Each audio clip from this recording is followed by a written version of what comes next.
ఆరోగ్యం విషయంలో కాదు బైబిల్ చెప్తుంది.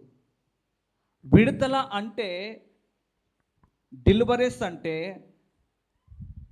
రోమిలోకి రాసిన పత్రికలు ఉంటుంది, నేను తర్వాత చదివిస్తా వాక్యములో. బి సేవ్డ్,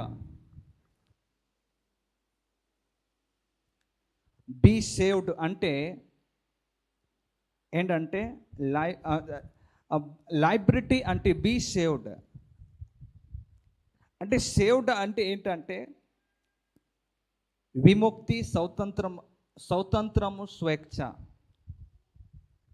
అయితే ఒక వ్యక్తి జీవితంలోకి సంబంధించినటువంటి ప్రతి ఒక్క విషయంలో విడుదల పొందటం, కేవలము శారీరకంగా అనారోగ్యకంగా బాధగా ఈ సమస్యలు ఉంది చేతబడి అని అంతే మాత్రం కాదు, కానీ నీ జీవితంలో ఉన్నటువంటి ఆర్థికంగా కావచ్చు, మానసికంగా కావచ్చు, కుటుంబం పరంగా కావచ్చు, సేవాపరంగా కావచ్చు, లేకపోతే భార్య భర్త పరంగా కావచ్చు, గర్భఫలంగా కావచ్చు, ఏమైనా కావచ్చు, అన్ని విషయంలో విడుదల పొందుకుంటాను.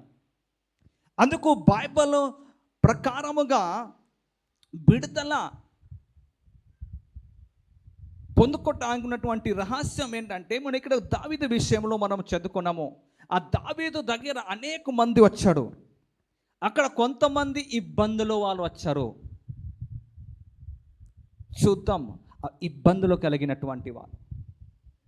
ఈరోజు మీ జీవితంలో చూడండి, ఏమైనా ఇబ్బందులు ఉన్నాయా? మీ కుటుంబంలో ఏమైనా ఇబ్బందులు ఉన్నాయా?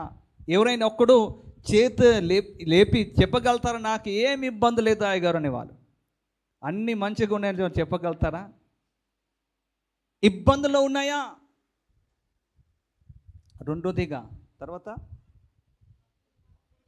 అప్పులో బాధ కలిగిన వాళ్ళు, ఎంతోమంది అప్పులో కలిగిన వాళ్ళు లేరు. వాళ్ళు చేతెత్తండి. అప్పు లేదు, మాకు మంచిగా ఉంది. దేవుడికి స్తోత్రం. కొంతమంది చేతులు ఎత్తారు, కానీ ఎక్కువగా చూసుకుంటే అప్పులో అప్పులో అప్పులో అప్పులు ఏడుచుకుంటున్నారు. వడ్డే కట్టుకోకుండా ఏడుచుకుంటున్నారు. చిన్న చిన్న అప్పులైనా పెద్ద అప్పులైన అప్పే. 10 రూపాయల అప్పే, 10 లక్షలైన అప్పే. పేరు అప్పే. తర్వాత అసమాధానముగా ఉన్నటువంటి వాళ్ళు వచ్చారట. అంటే కుటుంబంలో ఆ సమాధానం లేదా, మా కుటుంబంలో అన్నీ సమాధానంగా ఉన్నాయి అయ్యగారు అని చెప్పేవాళ్ళు చేతెత్తండి. చేతెత్తట్లేదు.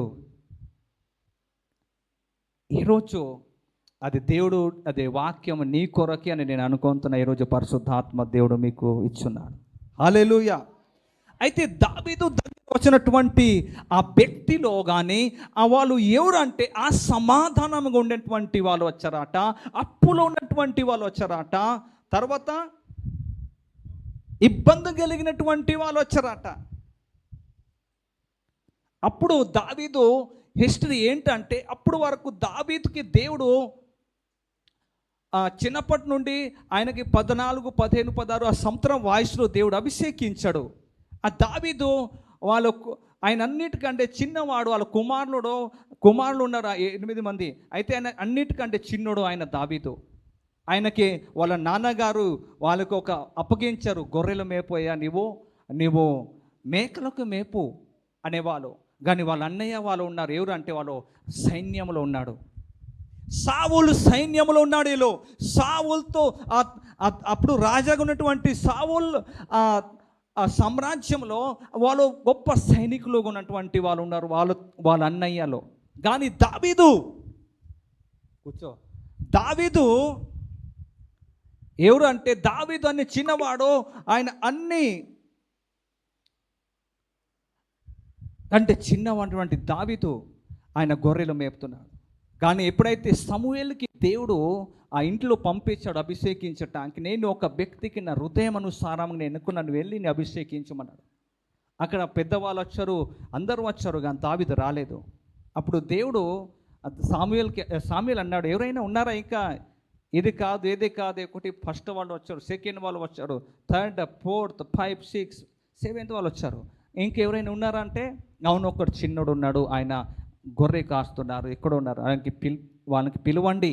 నేను ఆయన వచ్చే వరకు మేము వేచి వేచి ఉందామన్నాడు. వచ్చిన తర్వాత దేవుడు చెప్పాడు ఏంటంటే, ఈయనకి నేను ఎన్నుకున్నాను అన్నాడు. అప్పుడు అభిషేకించాడు. అప్పుడు కూడా ఆయన పని చేస్తున్నాడు. అయితే ఒక సందర్భంగా సౌలు సైనికుల మధ్యలో, ఫిలిష్తీయుల మధ్యలో యుద్ధం జరుగుతుంది. అయితే ఒకవైపు సౌలు సైనికులు ఉన్నారు, సైన్యంలో ఉన్నారు, ఒకవైపు ఫిలిష్తీయులు ఉన్నారు. వాళ్ళు ఛాలెంజ్ చేస్తున్నాడు, ఒక వ్యక్తికి పంపండి, మేము ఒక వ్యక్తికి పంపిస్తాం. ఎవరైతే వాళ్ళు పోరాడతారు, యుద్ధం చేస్తారు, ఓడిపోతే మేము కూడా వాళ్ళకి స్వాధీనంగా అయిపోతామంటే వాళ్ళు తరపు నుండి గోలియత్ వచ్చాడు. కానీ వీళ్ళ తరపు నుండి ఎవరు కూడా వెళ్ళటానికి ధైర్యం లేదు వాళ్ళకి. వెళ్ళటానికి వాళ్ళు భయపడుతున్నాడు.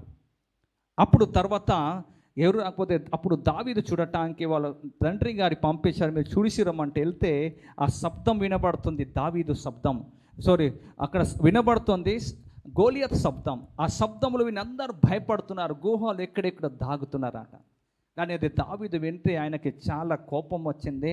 వీళ్ళకు చూస్తే ఎందుకు దాక్కుతున్నాడు, ఆయన ఎవరు అని మాట్లాడుతుండగా ఆయన అన్నీ కూడా చర్చ అక్కడ ఉన్నటువంటి సౌలు దగ్గరికి, రాజా దగ్గరికి వినబడింది. అప్పుడు ఈ దావీదు నేను వెళ్ళి ఆయనకి చంపేస్తానన్నాడు. హల్లెలూయా. మనందరికీ తెలుసు అప్పుడు దావీదు చంపేశారు. తర్వాత వాళ్ళు వస్తున్నాడు అక్కడ నుండి, వీళ్ళు పాటలు పాడుతున్నాడు. సౌలు 1000 మందికి అంటే దావీదు 10,000 కంటే శ్రేష్ఠులు అన్నాడు.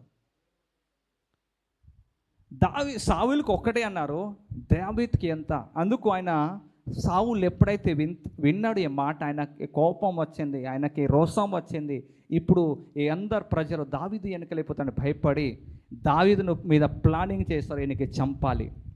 అప్పుడు ఆయన గుహలోకి వెళ్ళిపోయారట. ఇక్కడ నుండి మనం చదువుతున్నటువంటి వాక్యం అదే. తర్వాత గుహలోకి వెళ్ళిపోతే వీళ్ళు వచ్చినటువంటి వాళ్ళు అందరూ కూడా అలాంటి ఇబ్బంది కలిగినటువంటి వాళ్ళు, సమస్య కలిగినటువంటి వాళ్ళు, అప్పులు ఉన్నటువంటి వాళ్ళు ఆయన దగ్గరికి చేరరాట. వీళ్ళు చేరిన ఆ సమయంలో దావీదు పరిస్థితి కూడా బాగలేదు, ఆయన కూడా దాగుతున్నాడు, ఆయన కూడా భయపడుతున్నాడు. అప్పటైనా ఆయన దావీదు ఆత్మలో ఎదుగుతున్నాడు. ఆయన దగ్గరప్పటి వరకు రాజా దేవుడు అభిషేకము ఆయన సమూయేలు ద్వారా చేశాడు, కానీ అప్పటి వరకు రాజా అవ్వలేదు. ఆయన ఆత్మలో ఈ స్పిరిట్లో ఆయన ఎదుగుతున్నాడు. అయితే ఈ ప్రజలో ఆయన దగ్గర వచ్చినటువంటి 400 మంది వచ్చారట. వీళ్ళందరూ కూడా అక్కడ వచ్చి దావీదు కొన్నటువంటి టీంలో చేరారట. దావీదు వాళ్ళకి అధిపతిగా అయిపోయారట. దావీదు వాళ్ళకి నడిపిస్తున్నారట. ఈరోజు వాక్యం వింటున్నటువంటి దేవుని బిడ్డలారా, ఇప్పుడు మనము విన్నటువంటి సాక్ష్యంలో మనము కొద్దిగా 5 నిమిషంలో చెప్పించుకొని ఇది అయిపోయింది అనుకున్నాం. కానీ ఏమి ఎక్స్పీరియన్స్, ఆమె బాధ, ఆమె పడినటువంటి రోదన ఎలా ఉందంటే ఆమెకి తెలుసు, వాళ్ళ ఇంటి వాళ్ళకి తెలుసు. ఎలా విడుదల దొరికింది. హాస్పిటల్కి వెళ్తే విడుదల రాలేదు, దేవుడి దగ్గరికి వెళ్తే విడుదల రాలేదు, ఎక్కడో తిరిగితే విడుదల రాలేదు. ఇంకా నా పరిస్థితి అయిపోయింది, నేను చనిపోతాను అని అందరు కూడా అనుకుని వాళ్ళు చనిపోతాడు, అయిపోయింది ఈ పరిస్థితి, ఏమి అంతే అనుకున్నటువంటి ఏమే ఉపవాస ప్రార్థన ఇక్కడ జరుగుతున్నటువంటి విషయంలో ఎవరు తెలియపరచరాట. ఒక సహోదరుడు ఆ ఉపవాస ప్రార్థనలో మీరు వినగానే ఒక్కసారి నేను వెళ్ళి చూస్తాను అని ఈమె ఈ రాయనిపేట శుభ సందేశ్ చర్చ్లో ఈమె ఇక్కడికి రావటం జరిగింది. కాబట్టి నా మాటలు వింటున్నటువంటి వాళ్ళు ఎవరైనా కావచ్చు, ఈ సంవత్సరంలో 2026 సంవత్సరంలో సెప్టెంబర్ 4 నుండి 24 వరకు ఉపవాస ప్రార్థన జరగబోతుంది. దేవుడు మీ జీవితంలో అద్భుతాలు చేయబోతున్నాడు, స్వస్థతలు ఇవ్వబోతున్నాడు.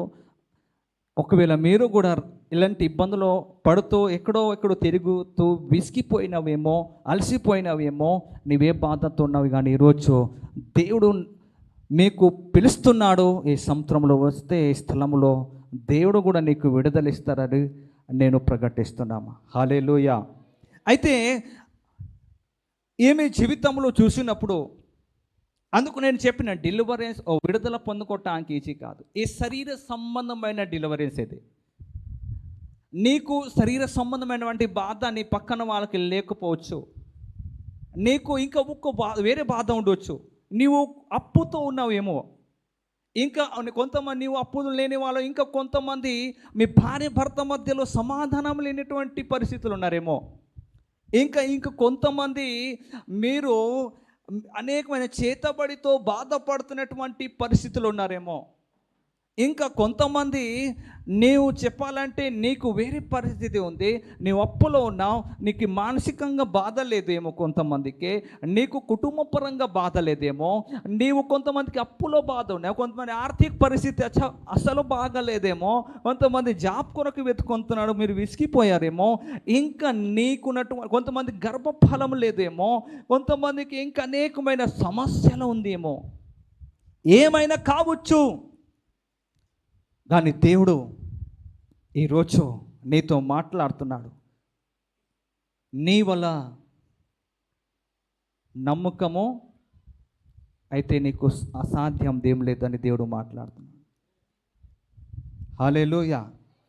కాబట్టి మనం చూసినప్పుడు వీళ్ళు ఎక్కడికి వచ్చారు? దావీదు దగ్గరికి వచ్చాడు. దావీదు అంటే అభిషిక్తులు. దావీదు అంటే ఆయన గొప్ప రాజగా దేవుడు ఆయనకి హృదయానుసారముగా ఆయనకి పిలిచినటువంటి అభిషేకించినటువంటి రాజు ఆయన దావీదు గారు. అయితే ఈ సమయంలో మనం చూసినప్పుడు ఈ మొదటి సమూయేలు గ్రంథంలో మనం చూసినప్పుడు ఇలాంటి వాళ్ళు అందరూ కూడా ఆయన దగ్గర టీంలో వచ్చినటువంటి వాళ్ళందరూ కూడా ఏదో ఒక సమస్యలు, ఏదో ఒక అవమానాలు, ఏదో ఒక బంధకాలు, ఏదో ఒక ఇబ్బందులు ఉన్నాడు, ఏదో ఒక అప్పులో బాధలతో ఉన్నాడండి వాళ్ళు. మనం 2 సామ్యుయేలు గ్రంథంలో చదువుకున్న తర్వాత చదువుకుంటే అక్కడ మీరు చదువుకోండి. నాకు ఇప్పుడు నేను త్వరగా చెప్తాను. వీళ్ళు గొప్ప సైనికులుగా మారిపోయారు. అటేలో ఆ టీంలో వీళ్ళందరూ కూడా గొప్ప సైనికులుగా మారిపోయారు. అప్పుడు కరజ లేదు, అప్పుడు బాధ లేదు. అప్పుడు ఈ 2 సామ్యుయేలు కొన్ని 20 సంవత్సరం, కొన్ని 15, 20, 30 సంవత్సరము ముందుకి వెళ్తే వీళ్ళందరూ కూడా క్షేమంగా ఉన్నారట. వీళ్ళందరూ కూడా అప్పు లేకుండా ఉన్నారట. వీళ్ళందరూ గొప్ప సైనికులుగా నిలబడ్డారు. దావీదుతో పాటు ఏ యుద్ధములకైనా వెళ్తే అక్కడ ఖచ్చితంగా గెలుసుతో విజయంతో వాళ్ళు వస్తున్నాడు. ఒక్క యుద్ధములు కూడా ఓడిపోలేదని హిస్టరీ చెప్తుంది దావీదు విషయంలో.